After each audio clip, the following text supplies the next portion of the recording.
வந்து ஐடி விங்ல இருந்திருக்கீங்க. இப்போ வந்து அண்ணன் சீமான் அவர்கள் வேட்பாளர் அறிவிச்சிருக்காங்க உங்கள மயிலாப்பூர்ல. உங்கள இன்ட்ரோடியூஸ் பண்ணிக்கோங்க. நீங்க யாரு? நீங்க என்ன பண்றீங்க? என்ன தொகுதி வேட்பாளர்? என் பேர் அருண்.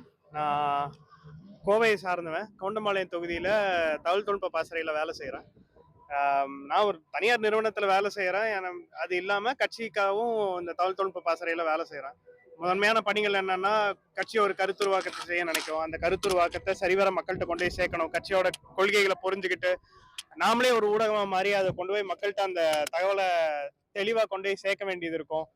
தொகுதியோட தரவுகள், தொகுதிக்கான தேவைகள், இப்போ மூத்தவர்கள் எல்லாராலையும் டெக்ஸாவியா இருக்க முடியாது. அவங்களால வந்துட்டு சமூக ஊடகங்களையோ இல்லைன்னா தொலைபேசியோ ஃபோனையோ அவங்களால பயன்படுத்த முடியாமல் போகலாம். ஸோ இதெல்லாம் அவங்களுக்கு அவங்க இயங்குறதுக்கு நம்ம ஏதுவா இருக்கணும். அவங்களுக்கு உதவியா இருந்து அவங்க இன்னும் திறம்பட வேலை செய்யறதுக்கு நம்ம ஒரு கருவியா இருக்கணும். இதுதான் தகவல் தொழில்நுட்ப பாசறையோட வேலை. நான் அப்படிதான் வந்து அதுக்காக தான் இயங்க ஆரம்பிச்சேன். இனத்துக்காக, எனக்கு நாம் தமிழர் கட்சிக்காக, தமிழ் தேசியத்துக்காக ஏதோ என்னால ஆன பங்கை செய்யணுங்கிறக்காக வேலை செய்ய ஆரம்பிச்சது தான்.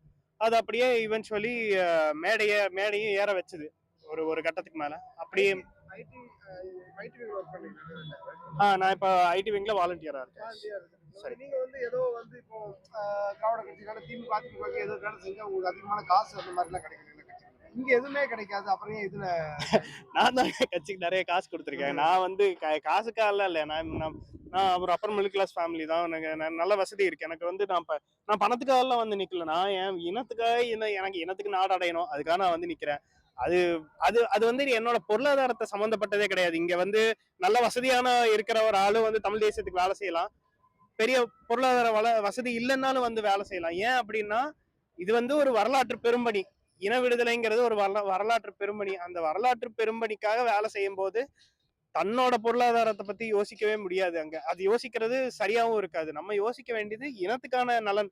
நான் ஏதோ ஒரு செயல்பாடு செய்யறேன். நான் ஏதோ என்னோட நேரத்தை இன விடுதலைக்காக எப்படி செலவு பண்ண முடியும், அதை தான் சிந்திக்கணும்னு நினைக்கிறேன். இந்த இப்போ பெரிய இஷ்யூவா இருந்து அந்த பிராமின் அப்படிங்கிறது மாதிரி உள்ள இஷ்யூ எல்லாம் வந்துச்சு. இங்க வந்து குறிப்பா நாம் தமிழர் கட்சி வந்து பிராமினுக்கும் இதுக்கு எதிராக இருக்குது. பிராமின் கடப்பாறை அந்த மாதிரி எல்லாம் இஷ்யூ வந்துருச்சு. அதை எப்படி பாக்குறீங்க?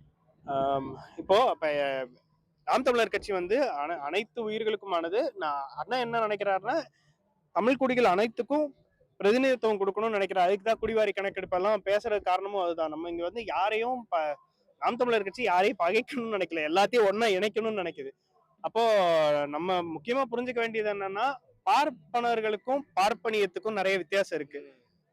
பிறப்பால உயர்வு தாழ்வு இருக்குங்கிறது தான் சனாதனம்.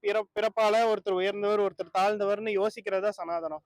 அதை தொடர்ந்து பார்ப்பனர்கள் இங்க நிறைய இருக்காங்க. அவங்க எல்லாம் தமிழ் தேசியத்துல தங்களை ஈடுபடுத்திக்கிறதுக்காக தயாரா இருக்காங்க.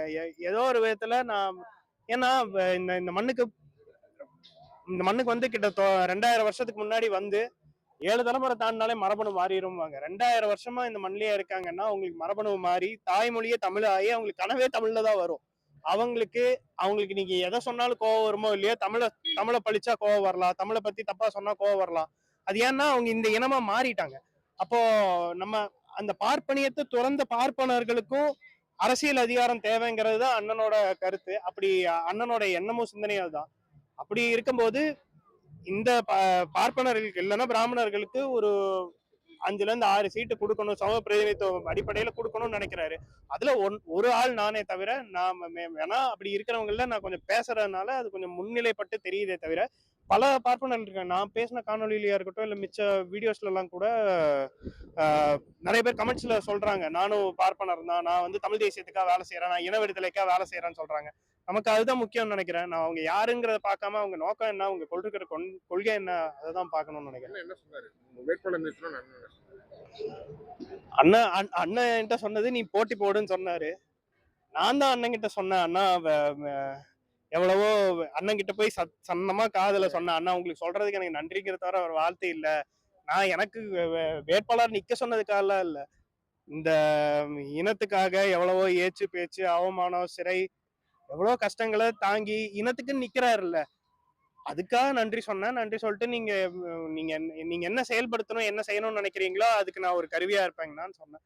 அவ்வளவுதான். அப்புறம் அண்ணன் சொன்னாரு, நீ தைரியமா வேலை செய்ய, நீ மிச்ச வேட்பாளர்களோட ஒப்பிட்டு பார்க்கும்போது நீ எங்க இருக்கேன்னு உனக்கே தெரிஞ்சிரும், நீ தைரியமா வேலை செய்ய, காலம் நம்மளோட தான்னாரு. எனக்கு உத்வேகமா இருந்தது, மகிழ்ச்சியா இருந்தது. சரி அப்படின்னு.